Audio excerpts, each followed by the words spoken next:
territory of the Mississaugas of the Credit First Nation and the traditional territory of the Haudenosaunee, Huron-Wendat, and the Anishinaabe. No matter our origins, our lives are intertwined through the shared earth beneath us, the water we consume, and the air that we breathe. As those responsible for the governance of the security of all who gather on this land we now call Halton, we are committed to the path of truth and reconciliation in our words and in our actions, and call on those watching this meeting to do the same. Mr. Committee Secretary, do we have any regrets today?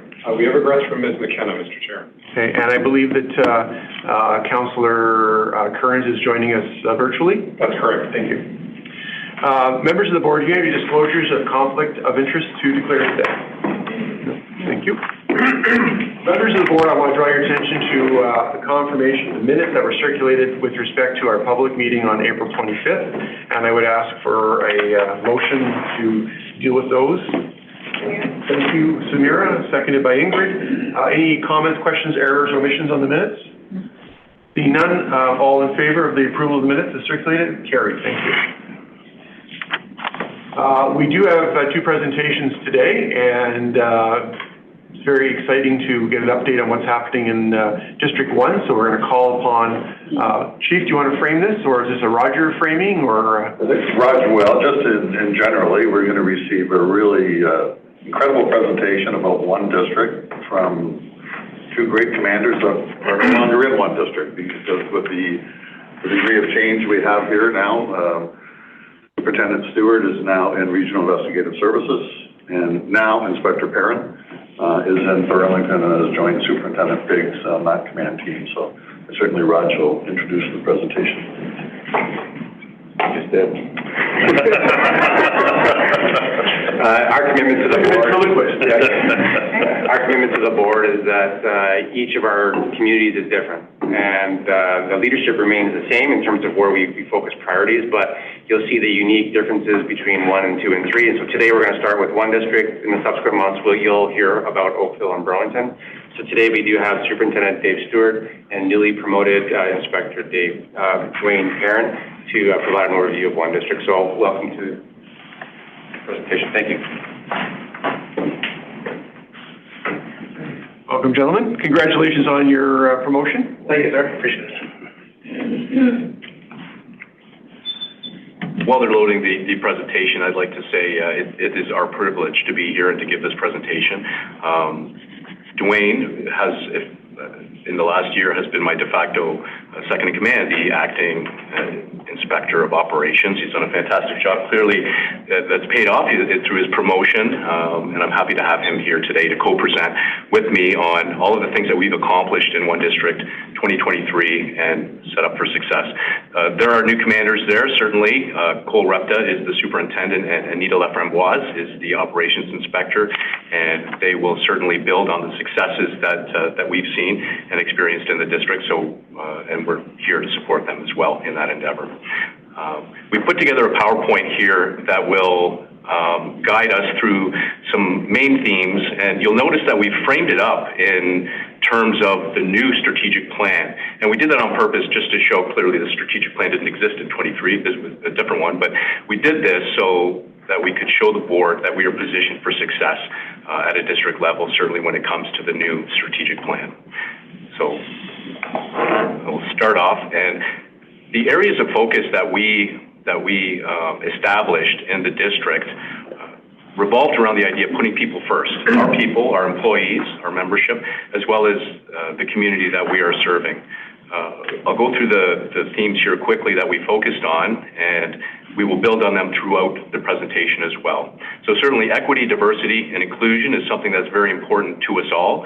I have a background in RCMB and in community safety well-being, so this is very, very core to me and to my principles. We focused on supports for the internal support networks. In fact, we had an event here earlier this week in this room. I'm the executive sponsor for the South Asian ISN, and we had a South Asian Month celebration in here that consisted of members throughout the service as well as one district, where we really reinforced these themes. We ensured EDI training, so equity, diversity, inclusion training for commanders, to make sure that we are keeping up as commanders with the new themes, the new ideas, and the new issues that are emerging in our communities. Certainly our grassroots level and our membership receives a lot of this EDI training. We have the EDI office. However, we wanted to make sure that we are positioned as commanders to understand the issues and to be part of that as well. Employee well-being is critical. Certainly, we want to make sure that we take care of our people, that we equip them, that we give them the tools that they need to do the important job that they're out there doing. And I know that the board is definitely aligned with that. We focus on debriefing critical incidents, be it a major incident or a shooting, or even an incident that could be stressful, the death of a baby or a really bad car accident. We make sure that we bring those people together afterwards to ensure supports and to ensure that lessons are learned. We focused on a district training initiative whereby we looked at topping up regional training and mandated training with refreshers, with the ability to talk about those things, even if it's a quick hit learn through a parade briefing or Sunday school or some other opportunity. So we built a number of training modules in cooperation with the Training Bureau and ensured that they were delivered to all of our staff, be it frontline platoons, our criminal investigators, or our community mobilization teams too. And this is one that's important to me. Project Safeguard, which I know the board is aware with, is a mental health wellness program where members who are exposed to high stress or significant investigations that could cause them distress, that we check in with them regularly. So we actually onboarded our Criminal Investigation Bureau members into the Project Safeguard, and we were the first district to do that, to make sure that those members were getting the supports that they needed and that nothing was missed. Coaching and mentorship is something that is core to all of us in the HRPS, and certainly there is a regional lens on this issue. At the district level, we focused on operationalizing the idea of coaching and mentorship. So we established a district strategy that was aligned with the regional strategy and ensured that this wasn't done in a siloed manner. It was actually done in collaboration with the regional project team.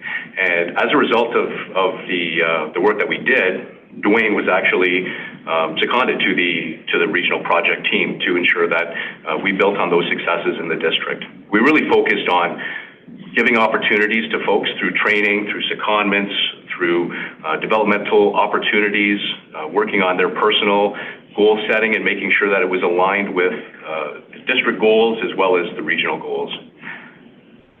It was our priority to be the district of choice, and we looked at this in the same way that the service looked at being an employer of choice. We wanted to make sure that people wanted to come to one district. There has traditionally been a geographic barrier, I think, for members because a lot of our members live south. They live in Oakville, Burlington, or in other regions. So, of course, to work in Georgetown, Acton, Milton, you're certainly going to be farther away. But we knew that through creating a culture of taking care of people, teamwork, having fun, making sure that we develop our people, and recognizing their great work, that we could become a district of choice in that regard. Media strategy is something that we wanted to build on and enhance as well, and we'll talk about that a little bit later. Certainly we have a corporate communications team that does a great job here, but we also looked at opportunities to leverage media releases, tweets, and other ways of reaching out to the community to make sure that we maximize that awareness, education, and inclusion through the media. Clearances are something that is near and dear to all of us, and certainly the board is very aware of it. We looked at what we could do at a district level with regards to clearances and how we could put more focus on ensuring that nothing fell through the gaps and that we were maximizing our investigations towards a clearance as opposed to just taking a report and then having it sit there.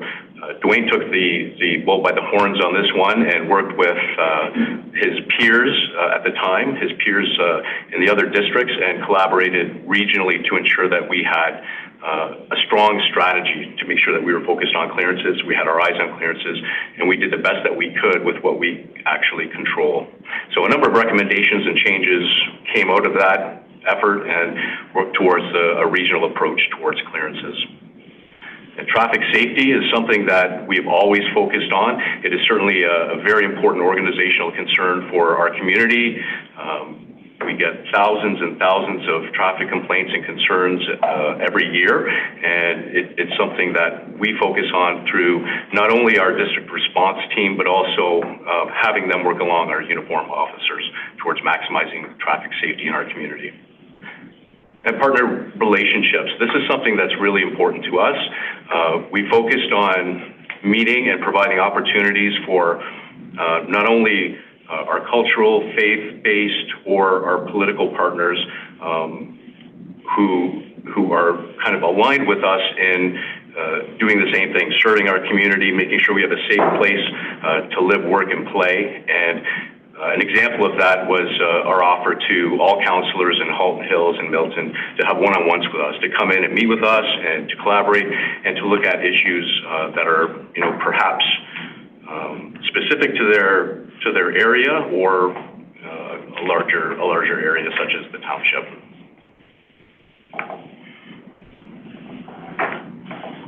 Now we're going to talk about clearances. I'll pass it over to Dwayne, who is basically a clearance ninja.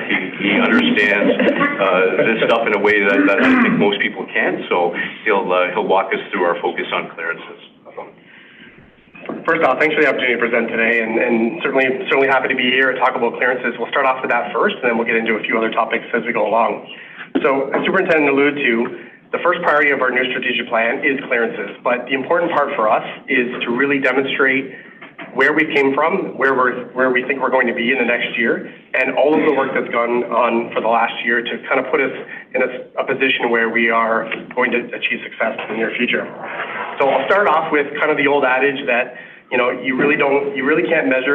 can't improve what you don't measure. And the one thing that we learned pretty quickly on when we took a bit of a deeper dive into clearance rates is that the old way we used to measure clearance rates, although it worked and we could see the numbers, it wasn't the most efficient way to do it.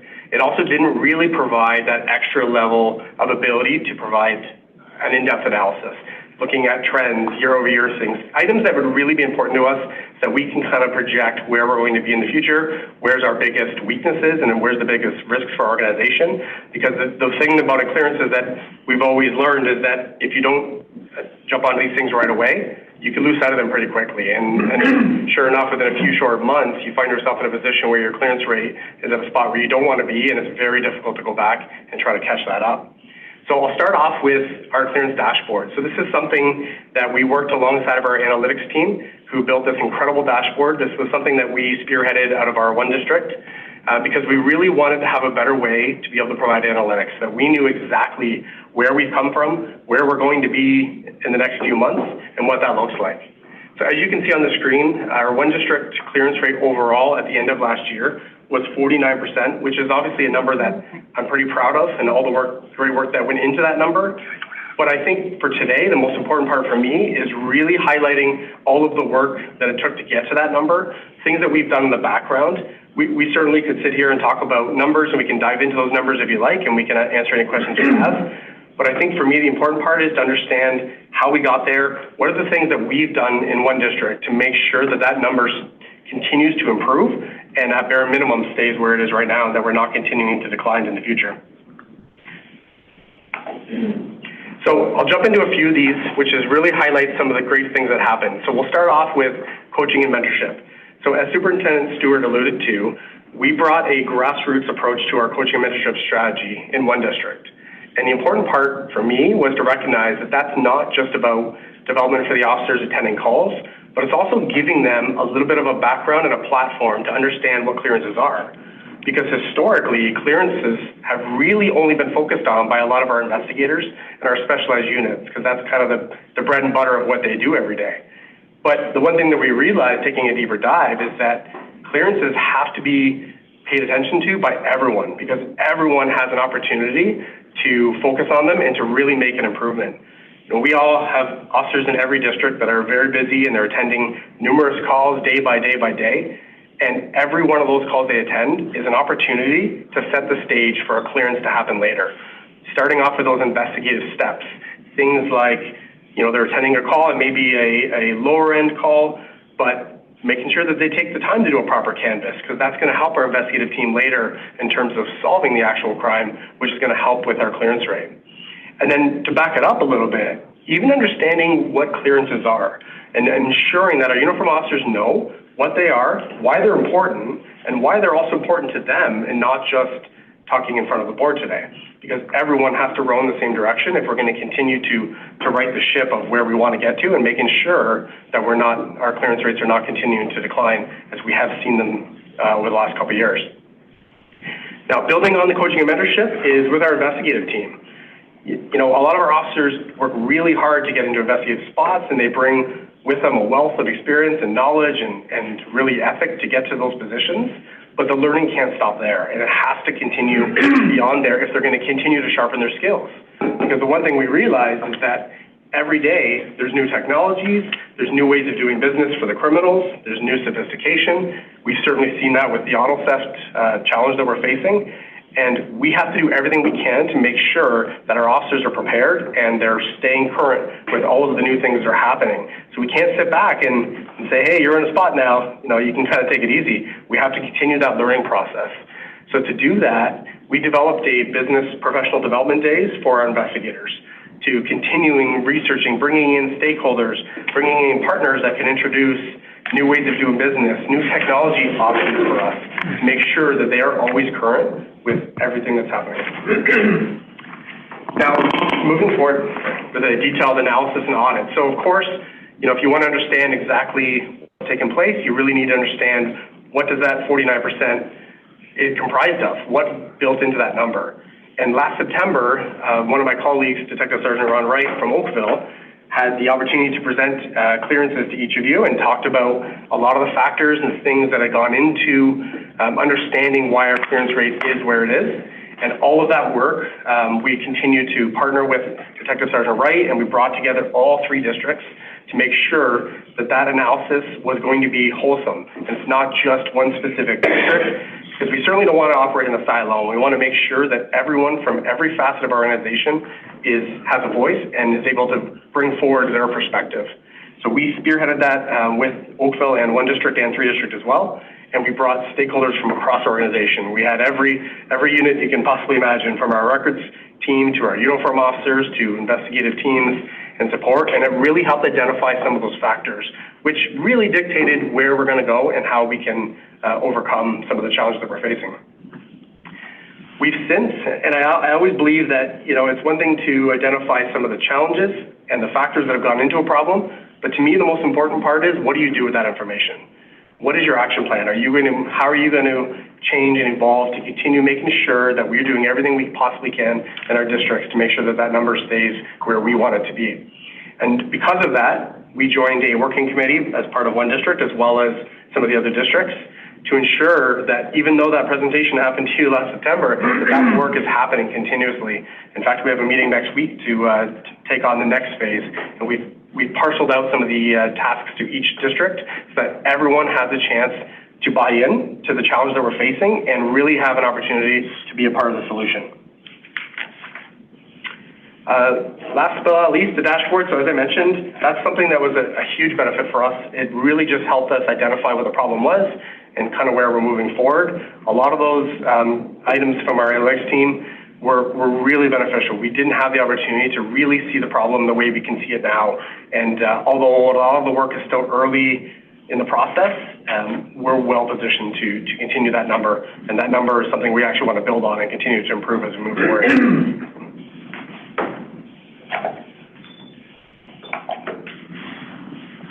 I'm going to move on to community satisfaction. Certainly through community engagement, creating awareness and partnerships, we can enhance community satisfaction.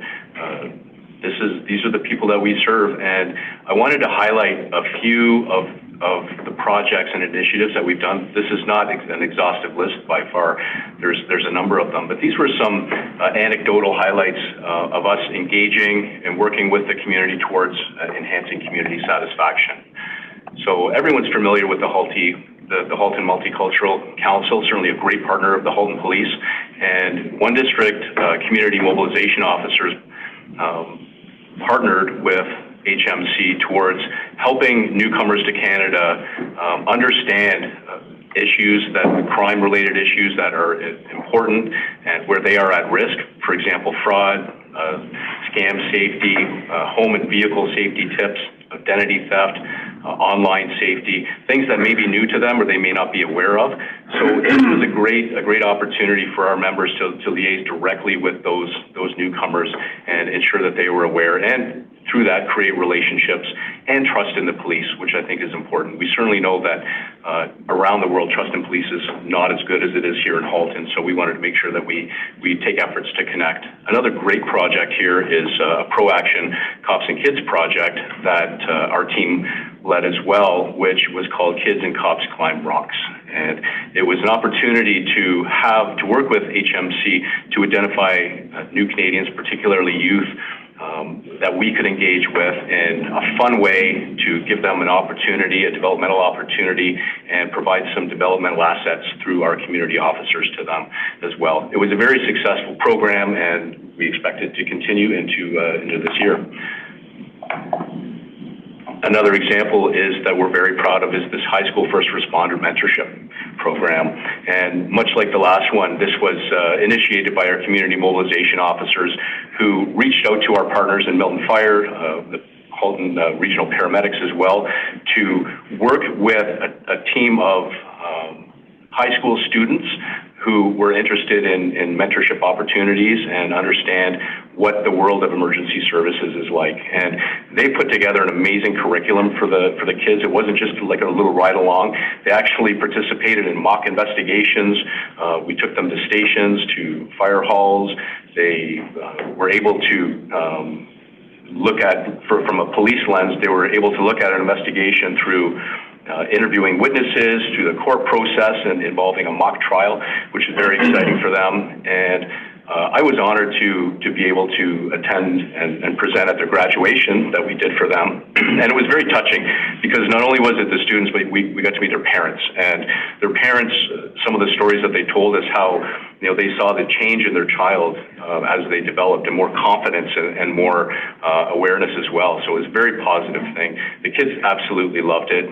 The teachers were very, very proud of them as well, that were involved from the school boards. And we're planning on building this program and expanding it to more students into 2024.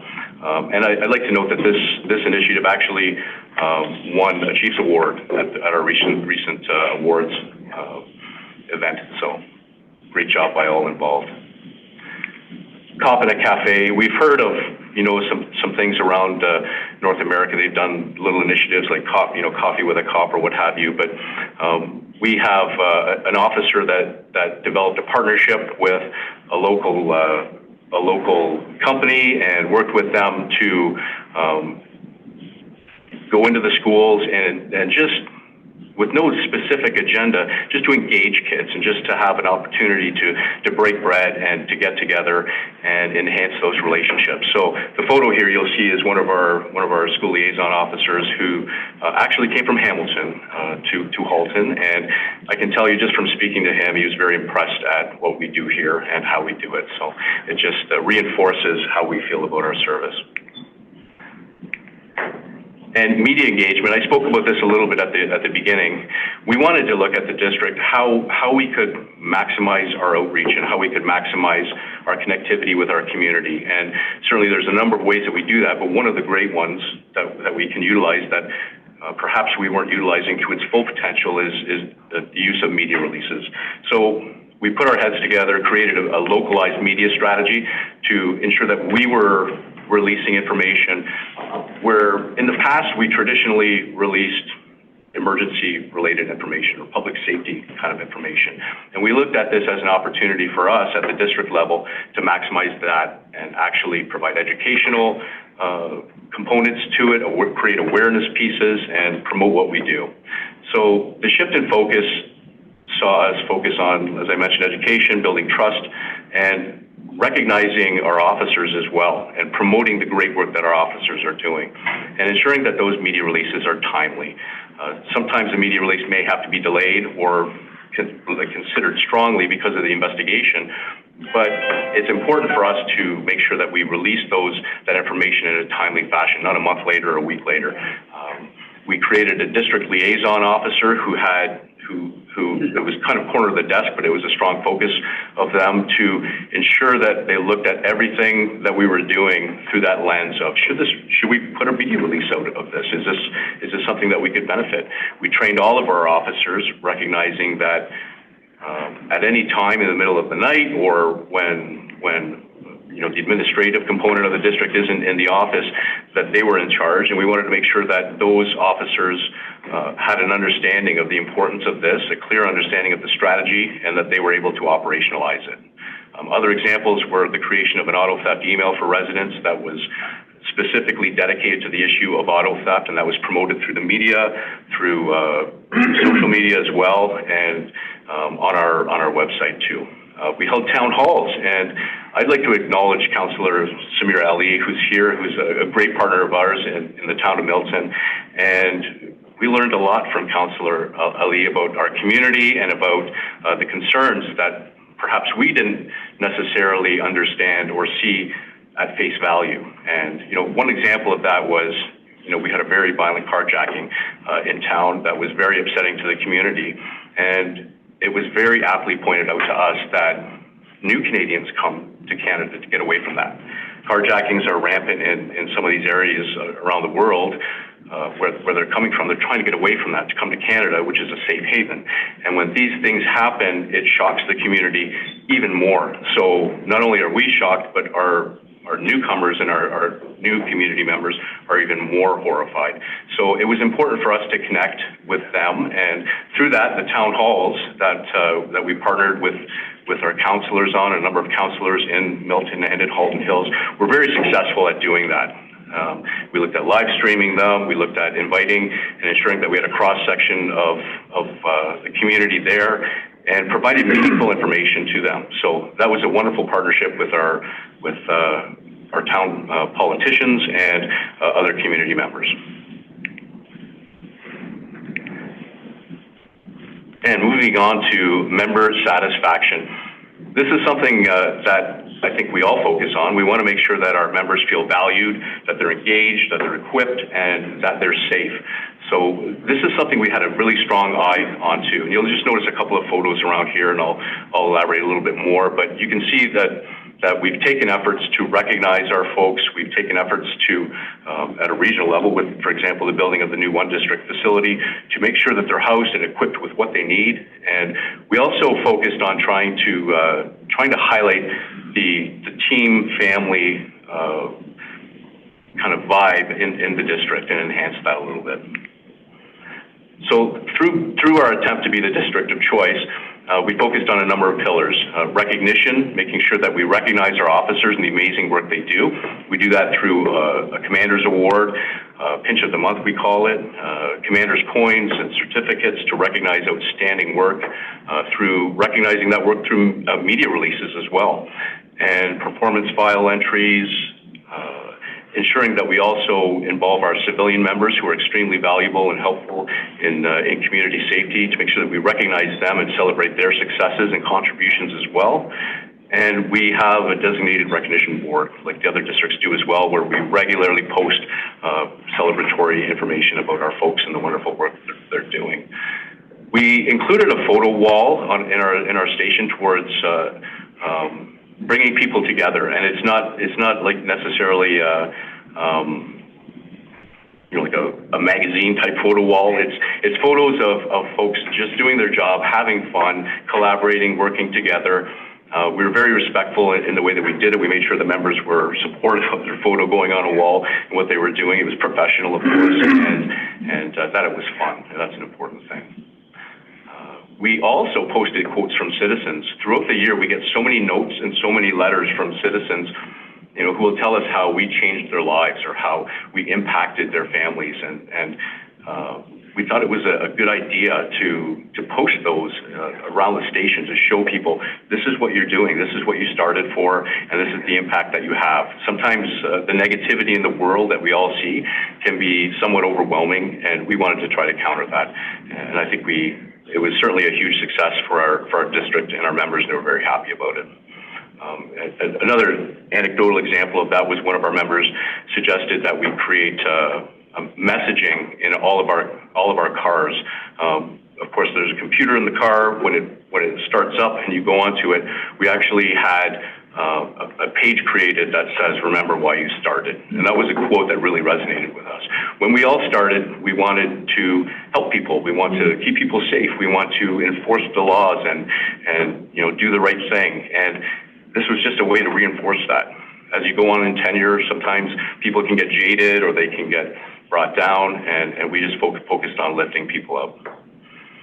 Communication through the coaching and mentorship strategy that I mentioned was an important one, knowing that people are supported, that we're engaged, and that we're on their journey towards success with them. They're not on it alone. Employee feedback, making sure that we get feedback on what they need, on what they want, making sure, an example of that would be the 11 division upgrades. Our 11 division station in Georgetown is an older station, and we wanted to make sure that we invested in that to the degree that we could to make sure that our members had, modern features and equipment in that station as well. Parade visits, making sure that we connected with our platoons directly as a commander, and certainly I know the chief and deputies do that as well. That's a very important piece to make sure that we have that strong connection with our front line. And participating in, we call it morning meetings, so we have 3 days a week. We have an operations meeting, a command meeting, and we focused on not just bringing in the command element to that, but also inviting frontline officers to that, to make sure that they could see what was going on behind the scenes and have a good understanding of it. And then through to, bring that message back at their level, unofficially too, and it just draws people together as opposed to the silo of that can happen when you have a command.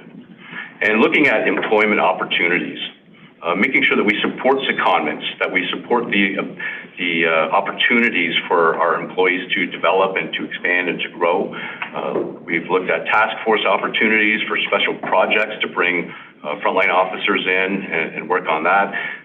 Opportunities to get exposure to investigative units or RCMB community to kind of get an idea or test drive a little bit where they want to go. And really encouraging platoon-based projects, making sure that each of the platoons is focused on community projects, because not only is a project a great way to attack a community concern or issue, it's also a great developmental opportunity for folks to understand bringing people together, using the resources that are available to us. It's a wonderful learning opportunity. And this slide basically talks about coaching and mentorship, and it highlights the 3 areas that we really focus on in the district, which is training, like we talked about, goal setting and development, making sure that our officers are really thinking about their personal development and how that fits in with the greater picture, as well as a strong focus on employee wellness. This is a photo of the photo wall that I was speaking about, and you can't really get a sense of the scale of it, but it's quite huge, and it just includes quotes and it includes photos, and it just highlights the family kind of attitude in the district. I want to note that we had an idea, as commanders, we had an idea of how we were going to do things, and when we shared it with our team, some people stepped up, some frontline officers stepped up and said, I think we should do this, or I think we should, consider that. So we put together a committee and we actually let them do it. And we had the final sign off on it, and this was the result. So it's a nice design piece, and it just highlights the sense of community and family within the district. This is an example of the coaching sessions that we do. So regularly officers will get together with their sergeant, staff sergeant, and go over what their actual goals are and where they want to go. We didn't want it to be informal. We wanted to formalize it. So there was a record, so that there was an opportunity for some structure to it. So we created this form through our policy folks and ensured that it's adhered to. So it's a great way to give some structure to those actual coaching sessions that are completed regularly. So, and it also gives the employee member a chance to provide feedback on what their concerns are, or if there's issues above that can be improved on. So again, it just enhances communication and the collaboration in our members' development. And now we'll move on to property crime and auto theft. I will turn it over to Dwayne. Perfect. So even though you're probably sick of hearing about auto theft, I'd like to cover it again. So I know last September I had the privilege of standing in front of you and presenting on auto theft, but I'll try to keep this a little bit focused on some of our one district efforts and then how they kind of dovetail into some of the organizational things that we've done, and we'll walk through some of the stuff that we've done over the last couple of years. So I think one important thing to note is in one district, early 2021, pretty early in terms of before auto theft had really became known, as an epidemic and the things that we're facing today, we'd already identified the trends of what was to come, and understanding that things are changing out in the world. We are seeing numbers of auto thefts, and not just numbers, but the way that these types of things are happening early on. So the reason I bring that forward is because in early 2021, one district had already created our own comprehensive strategy of how we were going to locally try to attack some of the challenges that we are facing, and then that helped build in terms of our organizational capacity that I'll talk about afterwards. So the way we do things in every problem that we challenge is obviously, of course, attacking it through a CSWB lens, and auto theft certainly was no different. So we looked at this from every possible angle that we could potentially think of to understand what can we do better, and how is that going to work in every other district to make sure that we are not, again, operating in a silo, and that we are sharing the wealth of our knowledge and the things that we've learned throughout the way with our partners in the other districts. So just to get into a few of them.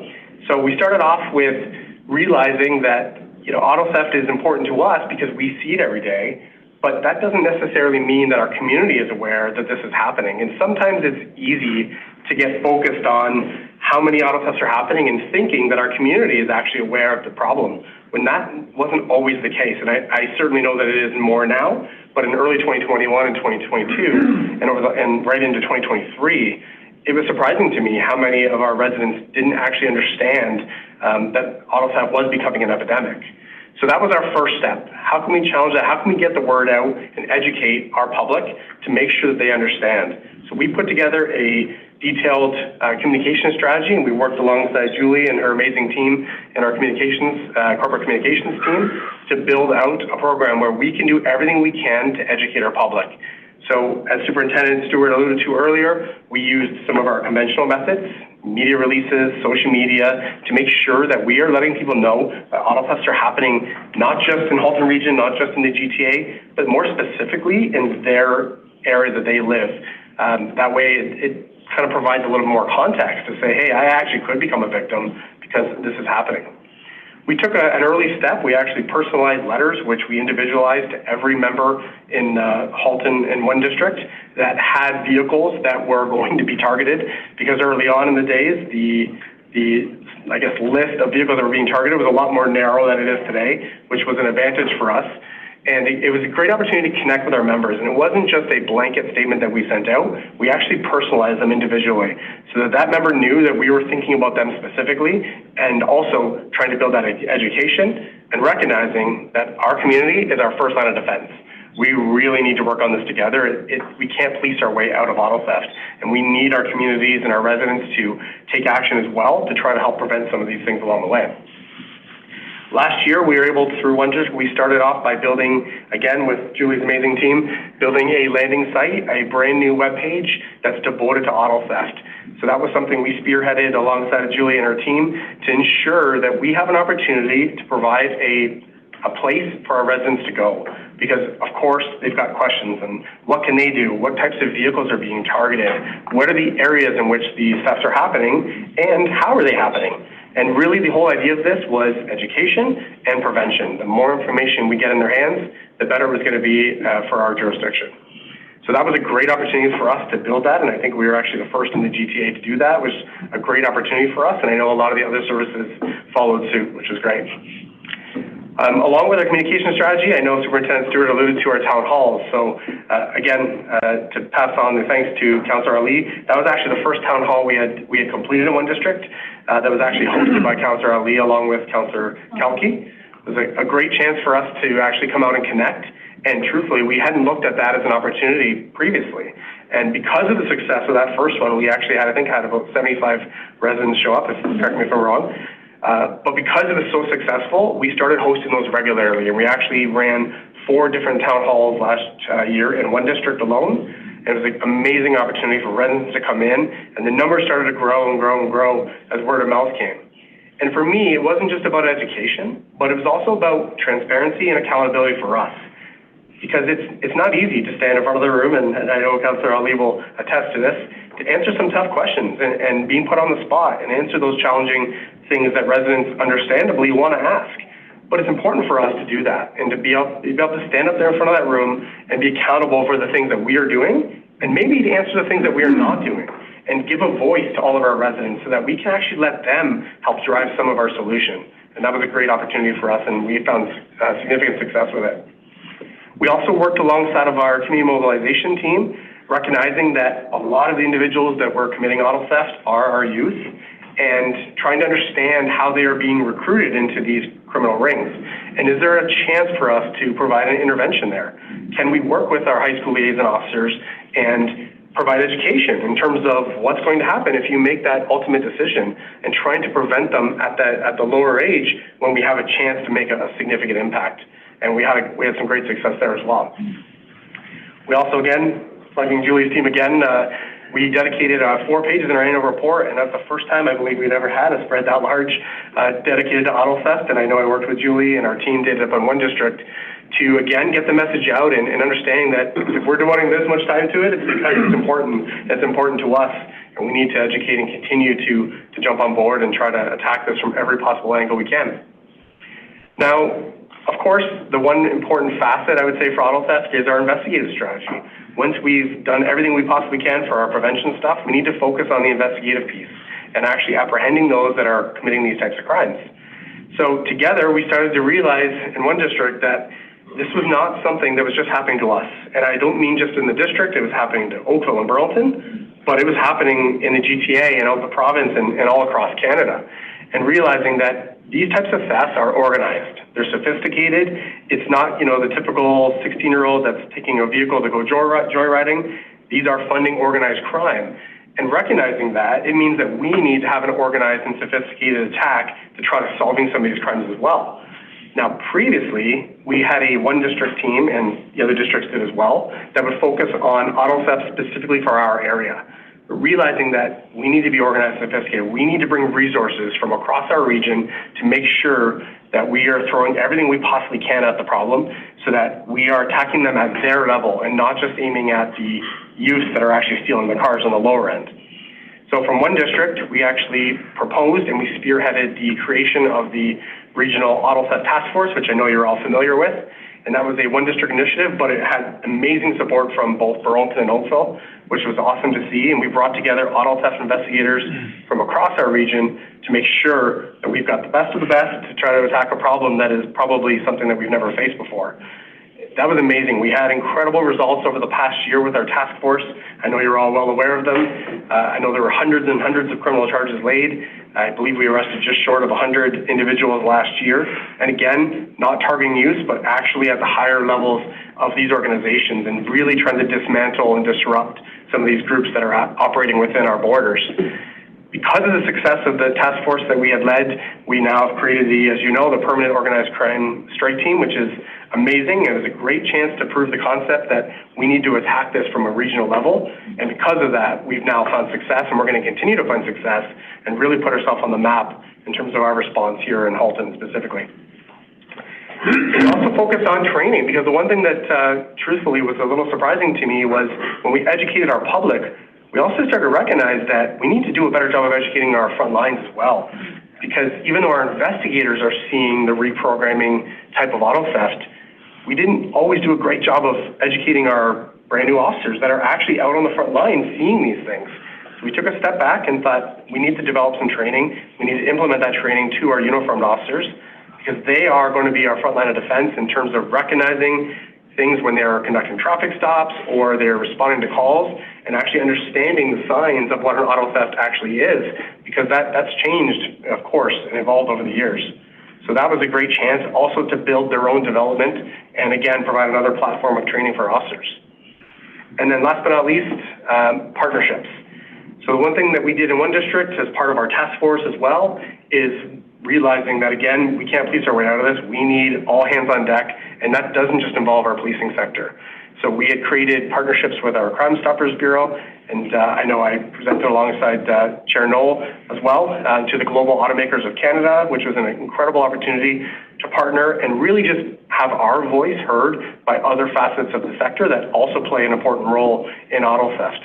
And that's continued along over the last year, specifically across our board, but also in one district alone.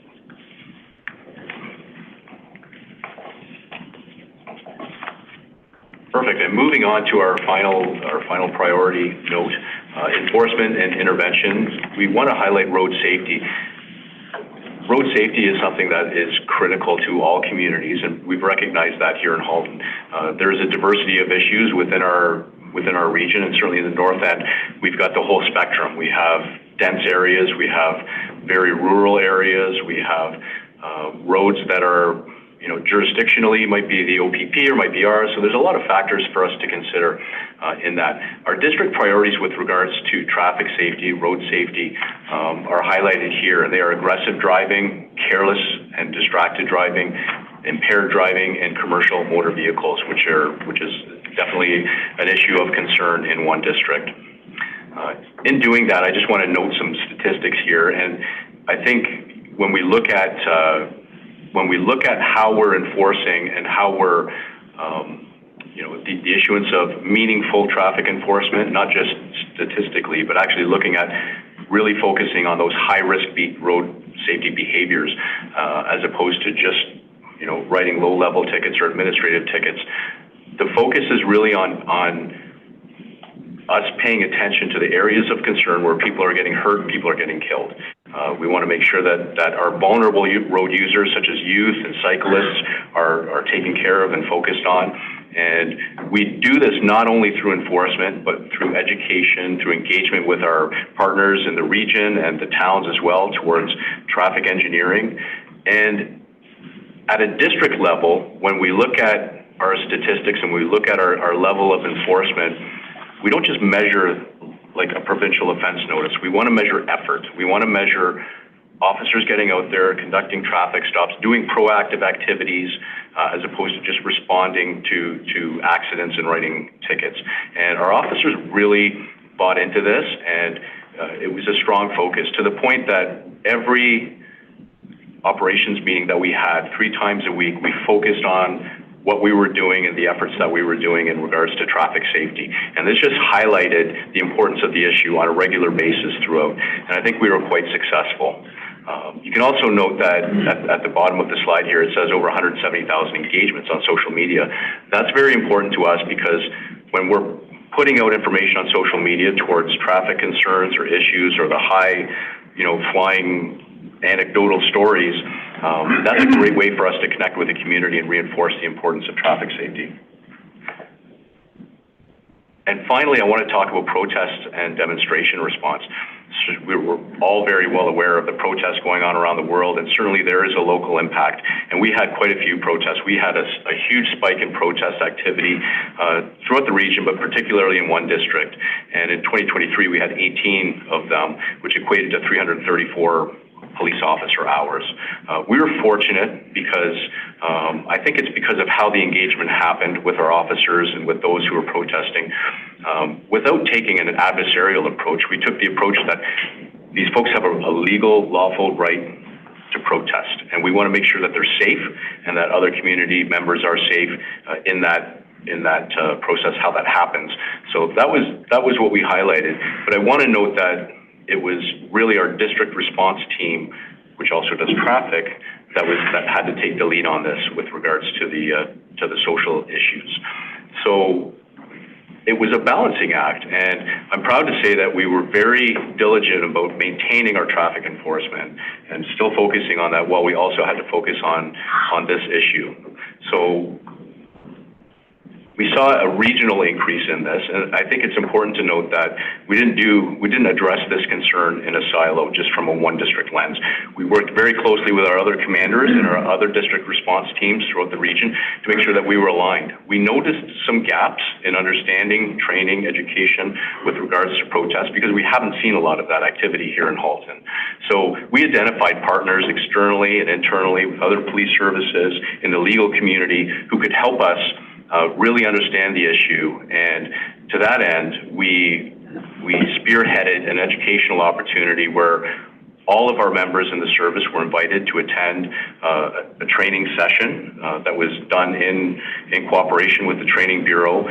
That involved a Crown Attorney, who is a specialist in these activities, so we can understand case law and what we can and can't do, and also to involve a subject matter expert in dealing with public order from another police service, Peel Regional Police, which is a great partner of ours.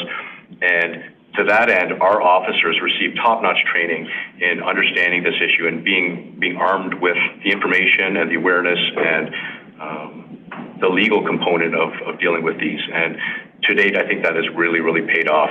We created an actual training précis for it, as well as a takeaway document that we could share with officers.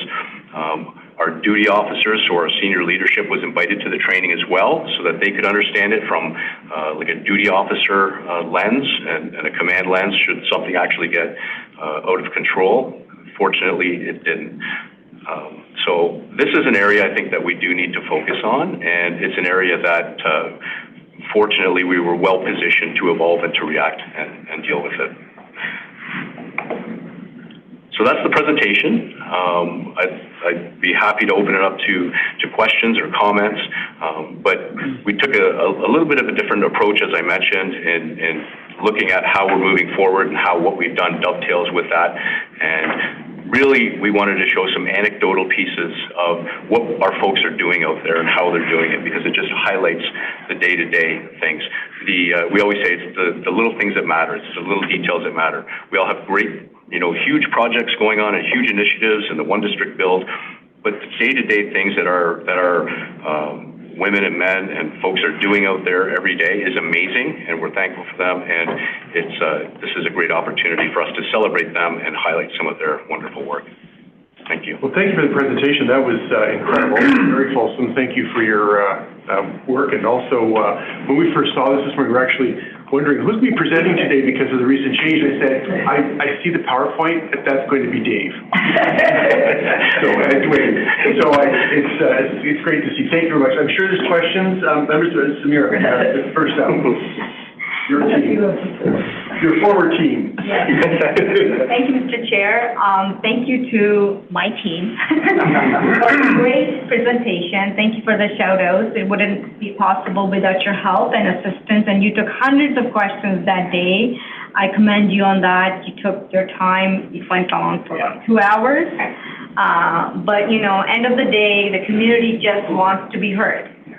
The community wants to know that we have people elected and appointed who are going to listen to us, understand our concerns, and are going to help us when we need them and are available.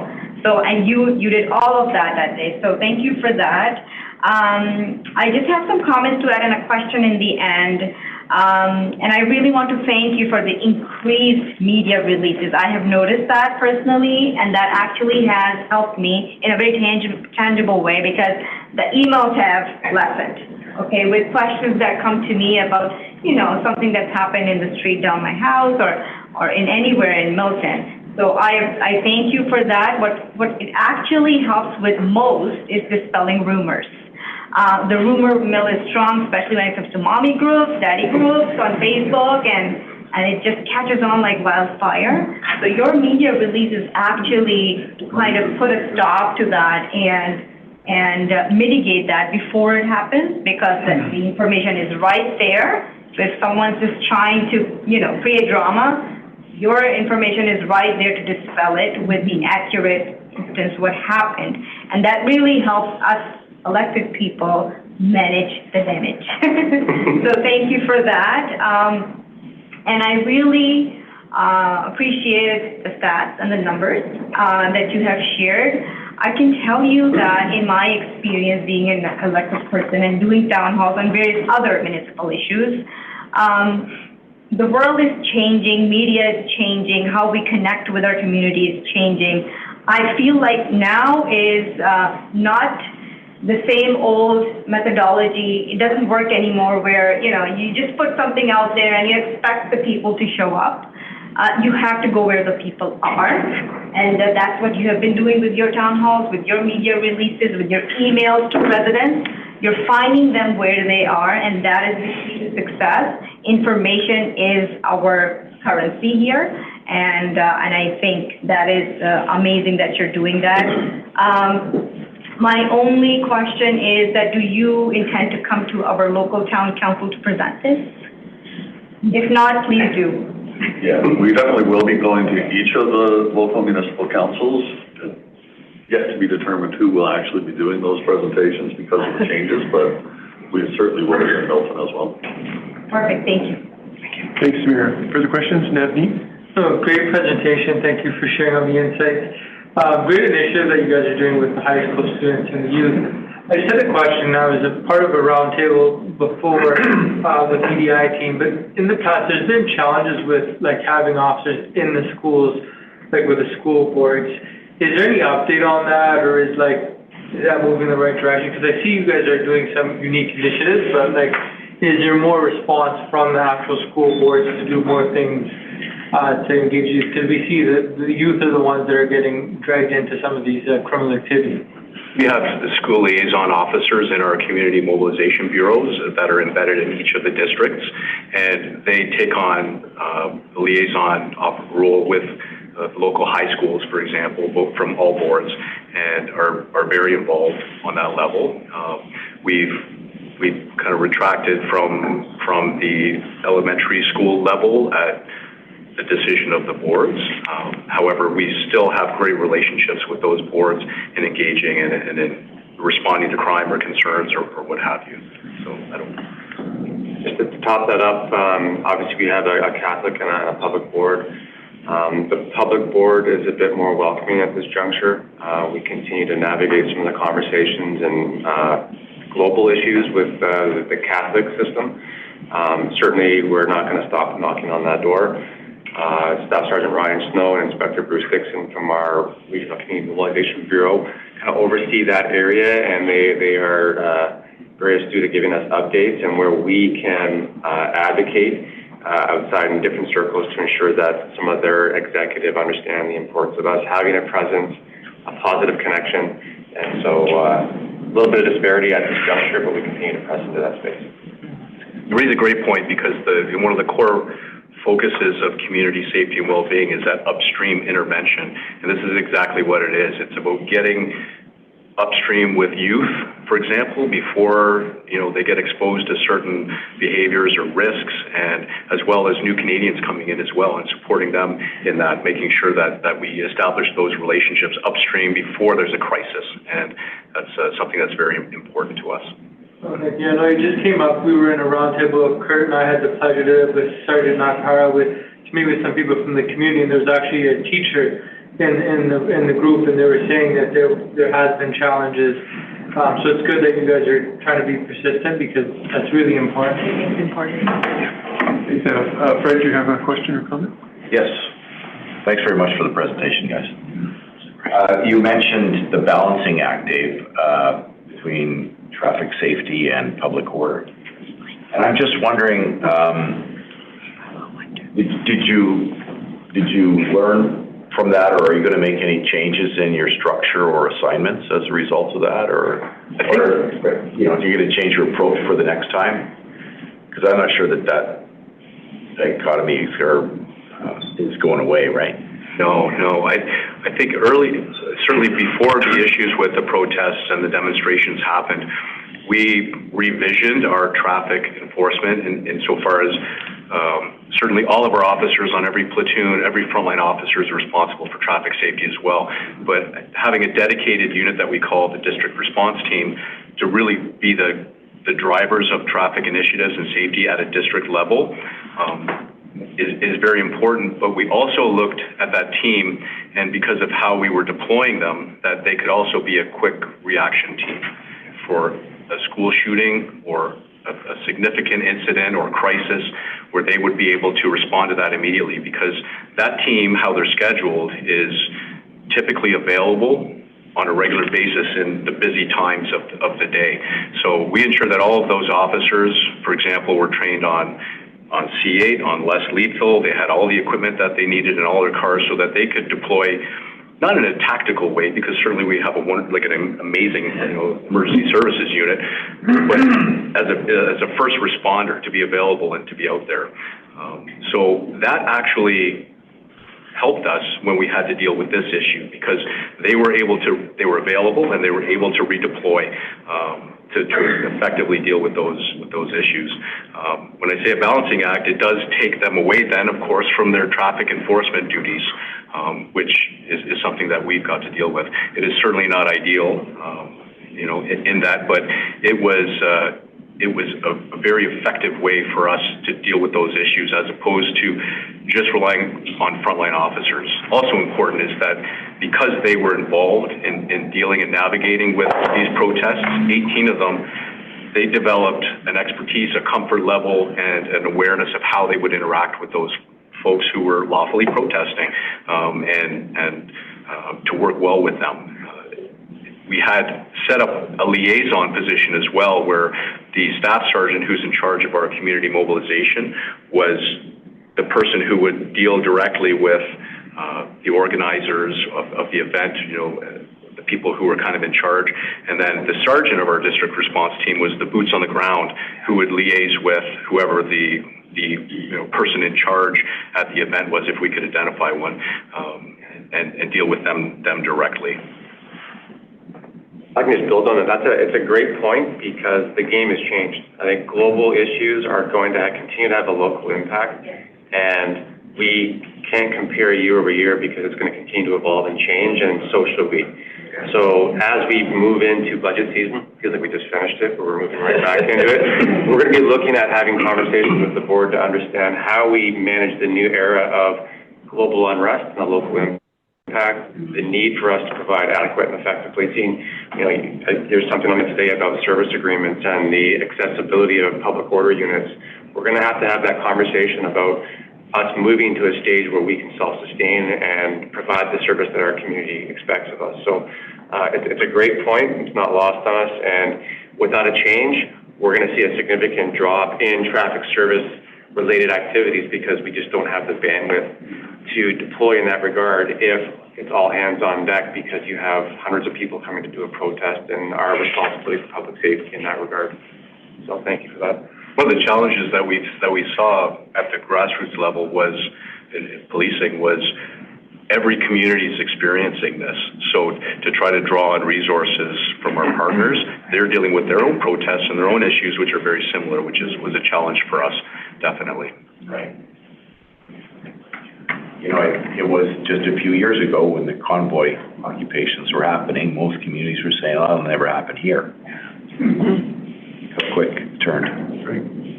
Ingrid's next, and Kurt. Thank you. Thank you both for the great presentation. On that note, we're lucky we don't have a university campus here. Not yet. It's coming. It's coming to Milton. That would increase the activity, wouldn't it?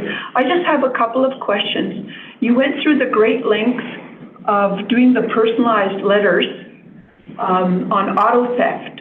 How do we know if that really curtailed the theft cases? Yeah, so we actually tracked. So it was actually an interesting experiment for us, because we tracked every letter that was actually sent, and then every time a report would come through, because at that time I was in a different role and having the opportunity to review every auto theft that actually took place, and actually going through my list to see if their name was on there. And unfortunately, there was still a lot that were on there, but there was a lot that wasn't either. So obviously, in one district specifically, our numbers are still growing, although the last year we haven't been able to curtail it somewhat. And I think last year we were actually very similar to the year before. We actually haven't seen a big growth, which is great. So I think it's a bit of a slow trend moving in the right direction. But it was just one step, and it's truly difficult to manage and actually provide a metric for that, but we were actually keeping track to see if any of those names were on the list of cars being stolen, unfortunately. It highlights the need, Must have the need for the appreciated. community to jump in too, because in this endeavor, the letter endeavor, we discovered that people who were notified and had the letters then again had their cars stolen. So certain people didn't take the advice that was given. And that really parallels with the issue of theft from autos. So people who have their cars broken into or the computer stolen or what have you, the vast majority of those are unlocked vehicles. And as much as we promote, lock your car, put your valuables away, people don't. They're in a rush, they're living their lives, they're doing their own thing. And our community needs, and our stakeholders need to be part of that solution. It's so basic. Right. But it does reinforce the need you can't communicate enough. You have to communicate as much as you possibly can and just continue to do that, because they may not have seen the letter, or maybe they didn't pay attention to it, but maybe if they continue to see it, they'll understand the scope of the problem. It's a great additional effort in the midst of your daily activities. But the auto theft in general, is it subsiding somewhat? Here we are in From last year, we've actually seen status quo from the year before, which is not great. We would, of course, like to see a reduction, but we also haven't seen an increase when a lot of our GTA partners have, which is good. I think steps are being made in the right direction, not just from a policing perspective, but also from our provincial partners and all of the different industries that are now getting involved, which is great. And I'm hoping that number continues to decline. Go down. As of today, we're sitting at a 3% increase. Over last year. 3%, which is That's still concerning. it's still something to work on, but it's not 150% increase as we've seen. And the other comment I'd like to make, the programs that you're involved in with the students and with parents, I'm sure what that will do is allow us to use that as a recruiting mechanism for the future. Absolutely. To get people familiar with the world of policing and to remove the fear that some people have. Now, in that mentorship program, we brought out partners from all facets. So we had the fire department, EMS. So we worked really hard to steer them away from the fire and come our way. But we had great success that way.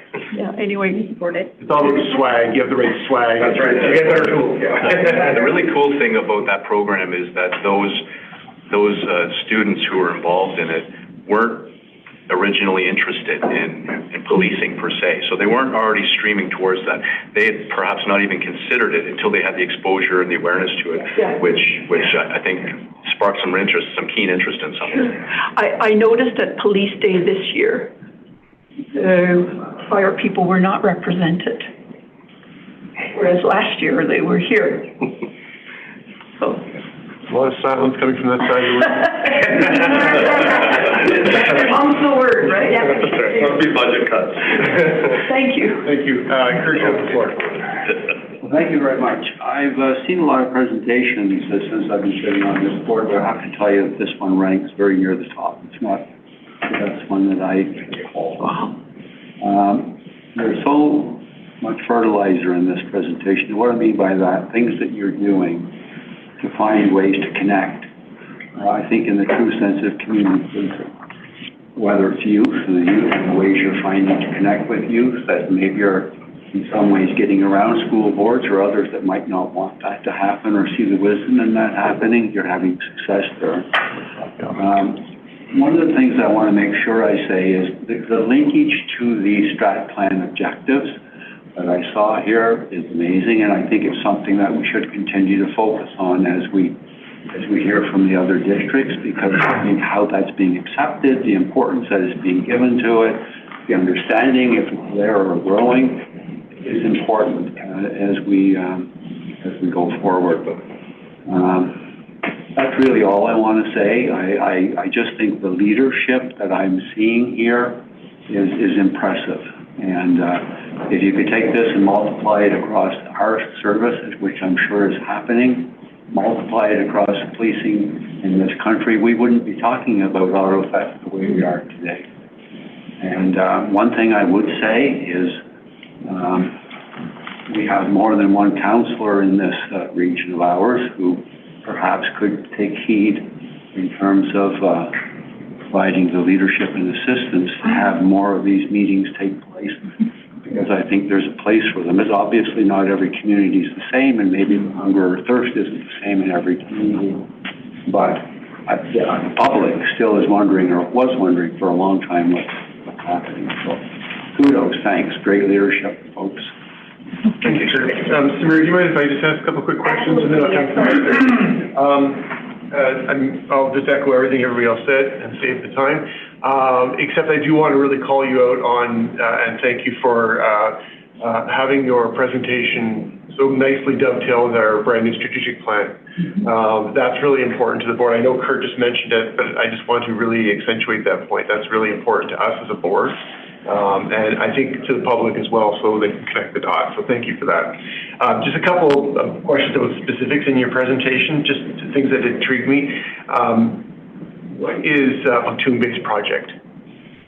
When you refer to a platoon-based project, can you give an example of what that looks like?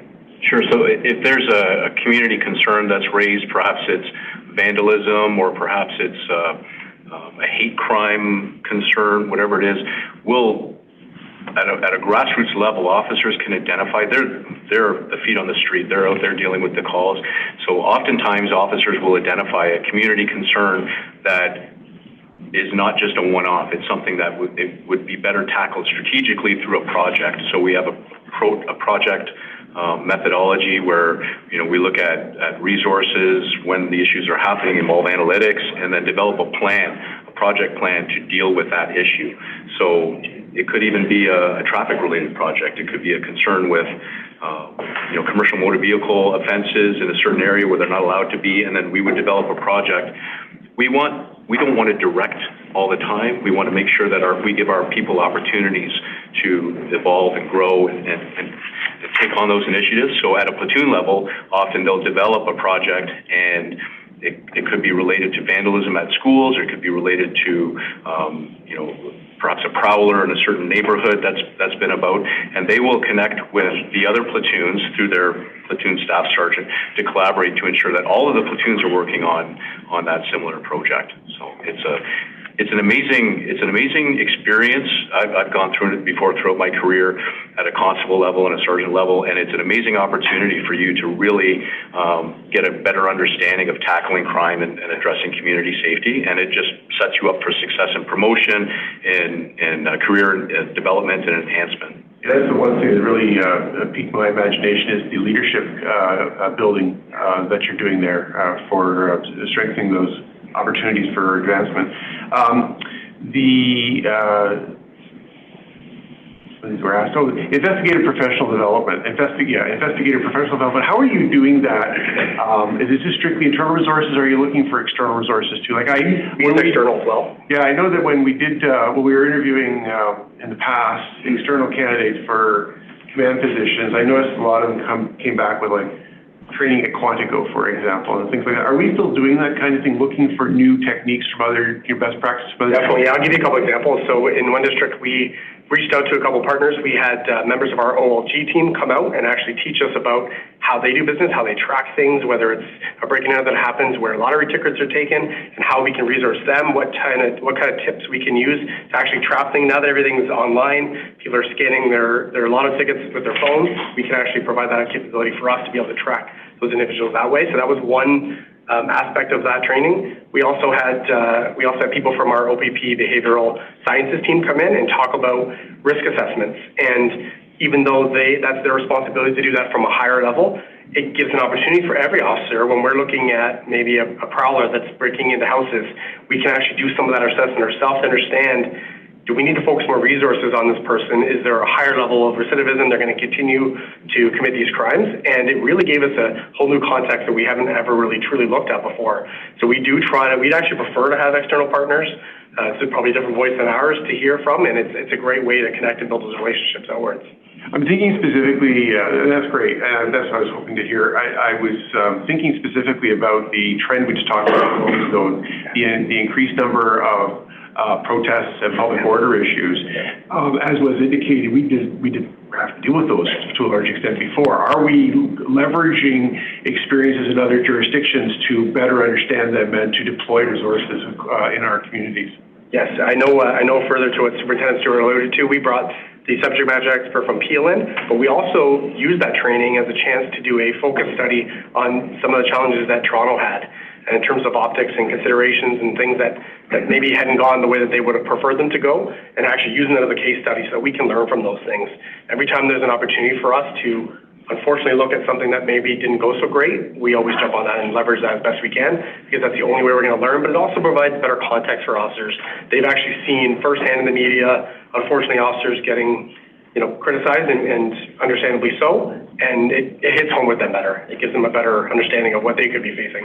It's a big distinction between just academic, professional development and actually boots on the street kind of professional development. Yeah, and this is at a district level. Certainly, organizationally, we've got great partnerships with the University of Toronto Rotman, with McMaster DeGroote School, and we have through the OACP as well as through CISO, we have amazing partners and opportunities to leverage those experiences, because you're absolutely right.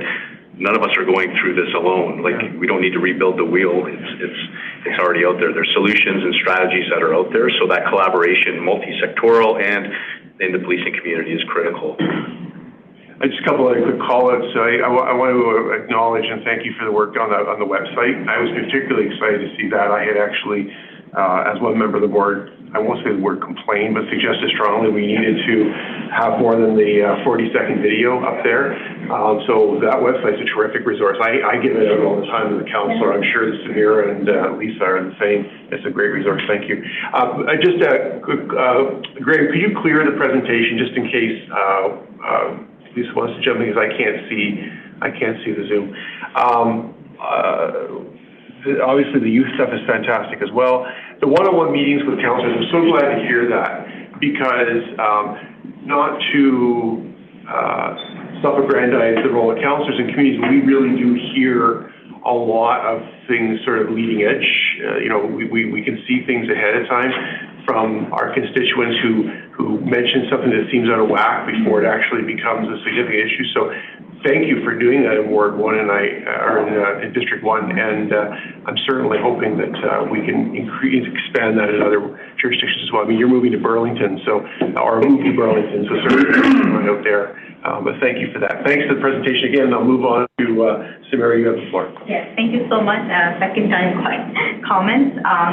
I just wanted to say that education has got to be a big part of policing. And I know you're already doing that, but there is a really actual reason why it has to be a big part. It's because of all of the new people moving into Halton. And District 1, as you know, because of Milton and Halton Hills changing so much now, we are welcoming new immigrants, we're welcoming people who are moving from Toronto, Mississauga a lot, Brampton a lot. And a lot of the ways we do policing is different from those areas, especially for new immigrants.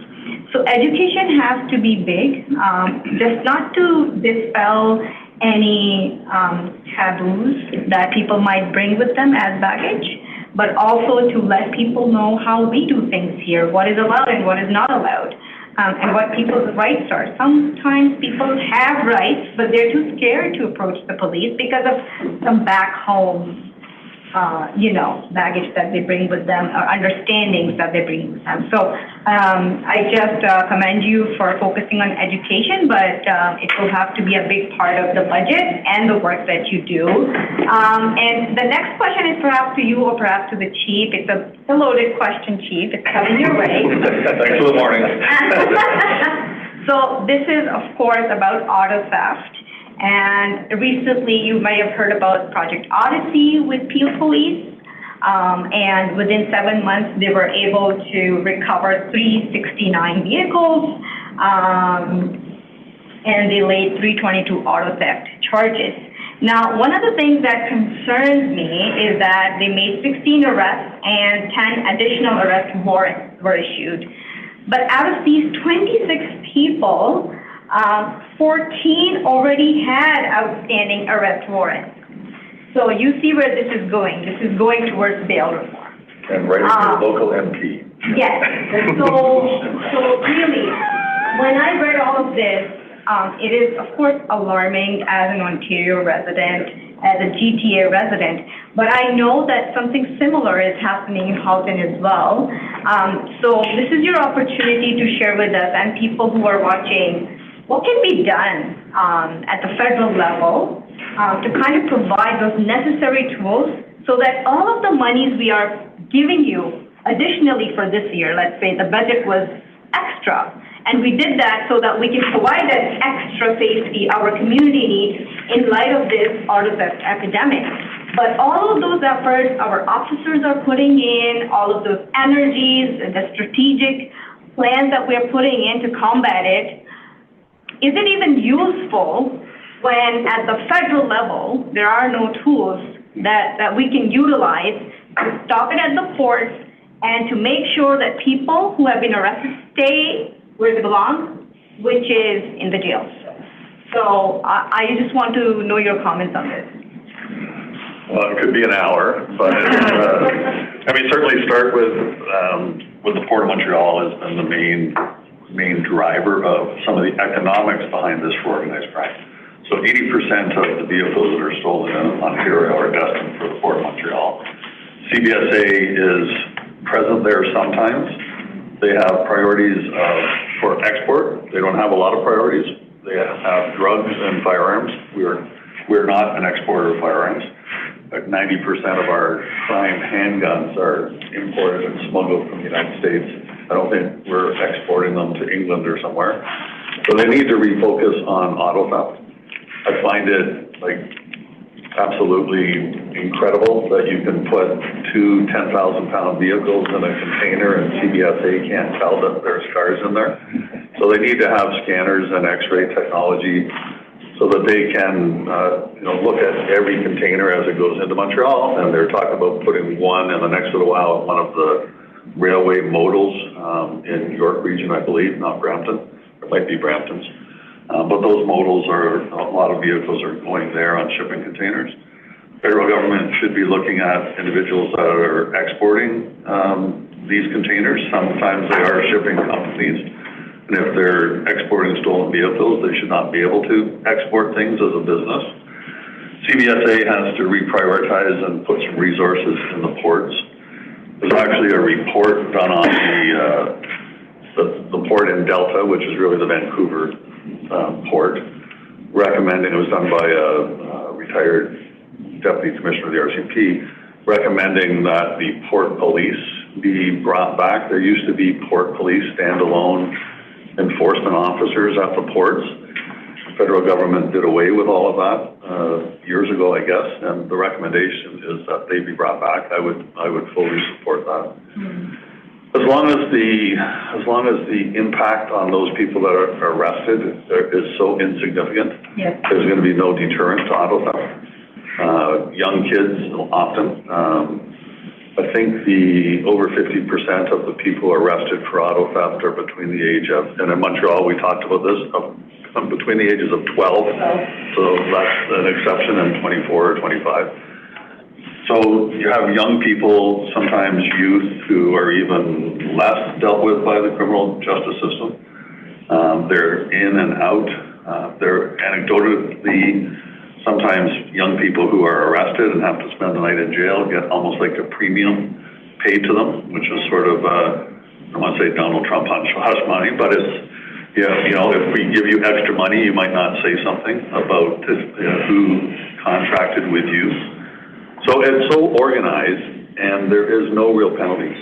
People are in and out. Sometimes they're in jail for the third time before they're held in.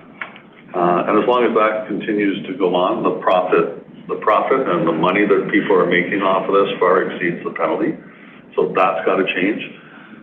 There's got to be a federal government view change so that some of these crimes that are typically, shoplifting, retail theft, and you could argue that retail theft is as large as auto theft when it comes to the economic impact right now. We just made another seizure of probably over $1 million from our organized retail theft operations. You can steal millions of dollars from retail stores and have some crown attorneys in Canada look at it as, what's a resolution to this? yeah, because they're looked at as property crimes. And they're not just property crimes. They're multi-million dollars going to fund organized crime, which then fund, bringing in firearms, bringing in drugs, multiplying the money over and over. So it's that international organized crime economic benefit far outweighs any risk to the people that are committing the crimes, and so that has to change, because we can spend all our time arresting these people. Right. When you recover 200 or 300 automobiles, that's usually at the railway modals or Montreal, and you're recovering them multiple vehicles at within hours, because you finally have access. But there are times when the police, I say the police, the OPP, municipal services, Quebec services, the SQ, Montreal City Police, go to the Port of Montreal to open. There might be 200 containers put aside that are suspected to contain stolen vehicles. And I've heard within 2 or 3 hours, CBSA people say that's all the time we have to do this today. Right now, CBSA are the only ones that have jurisdiction to go into the ports or into the modals and open containers, because they're in that process of being shipped. So that could also change. I've said that, why can we not swear in officers or even RCMP officers or somebody to have the powers of a CBSA officer, so that we can address the containers in a port such as Montreal? They have started to see some Ontario stolen vehicles showing up in Winnipeg. One might think they're on their way to Vancouver, because there is some focus on the Port of Montreal, but there's still hundreds of vehicles getting through there. That is a short answer. We can discuss more anytime, but. I just want to add a couple things to that short answer, because even though the chief did the political thing and invoked Trump, I just want to go one step further with the federal government, and that is they need to stop paying lip service to this issue. A couple examples. The chief was present. I watched. I participated online. The chief was there at the Canadian Parliamentary Auto Theft Summit, which was ballyhooed as this big opportunity. The powers that be stayed in the room 10 minutes, whatever it was. It wasn't very long anyway. The cabinet ministers all gave their little perfunctory speeches and then walked out, and then left it with, no offense to bureaucrats, but left it with the bureaucrats who are not the decision makers. The power is truly within the federal government's purview, and MPs need to stop hiding from this issue. And I know I'm going to get probably a phone call, because I've had it before when I've made these statements, but it's squeaky wheel time. Yes. Constituents and members of the community need to start calling their MPs and squeak as loud as they can to say, we need some resolutions to these issues. CBSA issues, potentially changing import restrictions around making sure that there's two-factor authentication requirements on security on cars, which are effectively moving computers now. There's just so many ways, and bail reform, there's so many ways the federal government could actually significantly impact this, but it's not on their radar in a significant way. So dial for a lifeline here. Yeah. Mr. Vancouverton, Ms. Anand, Ms. DeMoss, all the federal members. And Arif Biryani. Sorry? And Minister Biryani. Yes, of course, yes. Call your MPs and let them know that this is an important issue to you and that it needs to move up in the priority, because it's just not being prioritized enough. We thank Pam DeMoss. She actually hosted the roundtable that Dwayne mentioned earlier, that we had the global automakers who, the president of the Global Auto Association was there and basically gave his standard line about, well, it's a partnership, but we all have to work together. And no, this isn't our issue at all. So we need to start pinning the tail on the donkey here and get the federal government to actually start taking an active role, because nobody else is going to do it. No, thank you. And every dollar, my last soapbox point, every dollar we spend on prevention, we're saving exponentially more on enforcement. And the money spent on X-ray machines might be a lot at the port, for example, like Homeland Security and State, to the order probably of tens of millions of dollars, but that pales in comparison what the police forces, the judicial system, and the actual people who are victimized are paying in higher insurance rates and everything else, so. And the grief they feel. The car is stolen from their driveway. Just think about that. I mean, we all are families, we all have children.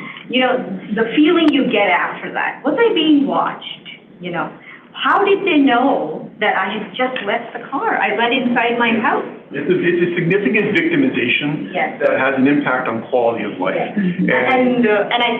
Further to your comments about the federal government, this is my plea to whomever is watching. Please be tough on crime.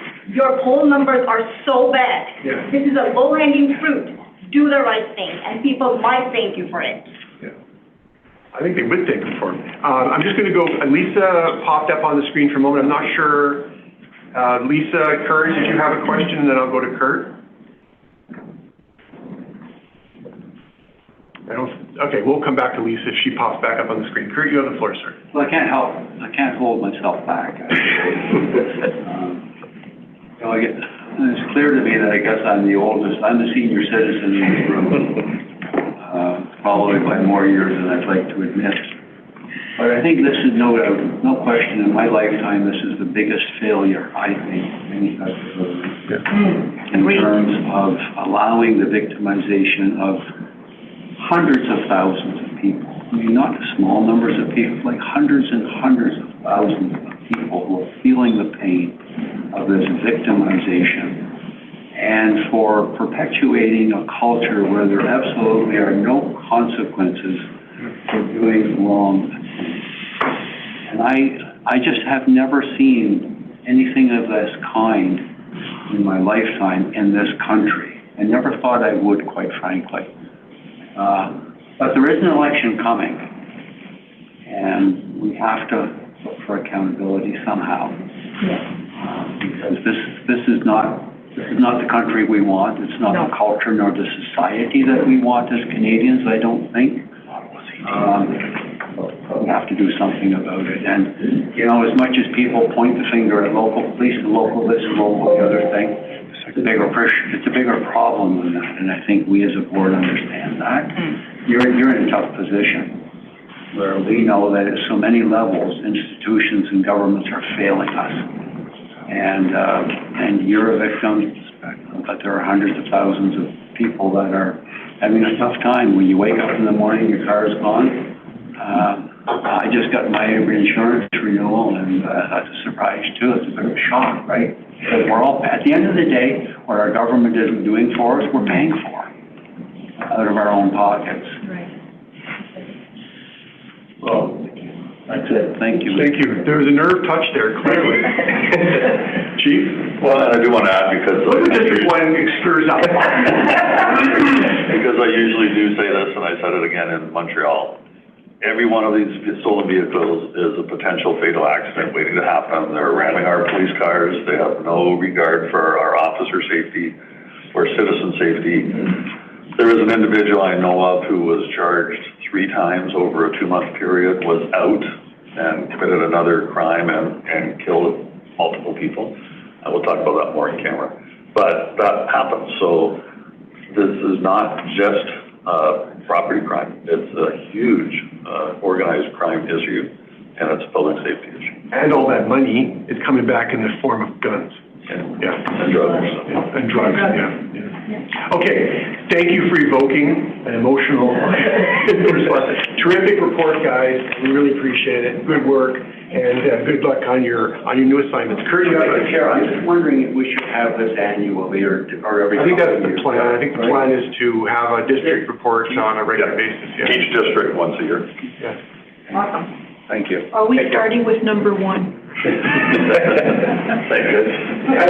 To number 2 and number 3, you have big shoes to fill, so. Just kidding, I'm sure you'll all be great. Gentlemen and ladies, it's 10:41, we've just slightly passed our built-in bio break, so I'm going to declare a recess for 10 minutes. We'll reconvene at 10:51. Thank you. Yeah, we need that. Thank you. Milton's number 1, right?